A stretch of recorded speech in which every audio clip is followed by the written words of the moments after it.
কিন্তু আজকে এসে বলছি আমি, দেখতে পাচ্ছেন ভুট্টার বেসন নিয়ে। তো গ্যাসের টাইমে কিন্তু বাম্বার খরচ হয়েছে, কিন্তু এবার কিন্তু নতুন একটি বেসন নিয়ে আসছে, বীজ ভুট্টার যুবরাজ। তো ভাই কিছু বলার নাম নেই। গত বছর পাইনের বীজ রোপণ করা হয়েছিল, তুলনামূলকভাবে ফলন হয় নাই। এবছর আমরা যুবরাজ বীজ রোপণ করতেছি, দেখা যাক আল্লাহ ভরসা, আল্লাহ কি রকম ফলন দেয় এটা দেখার মাধ্যমেই আমরা আবার পুনরায় এই বীজই রোপণ করব ইনশাআল্লাহ।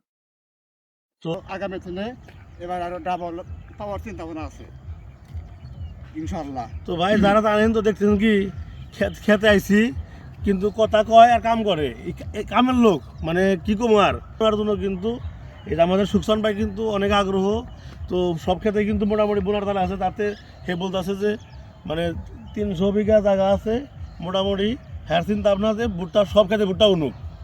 তো আপনারা কি কন, সব ক্ষেত্রে বুনবো কিনা? তো আপনারা সবাই জানাবেন।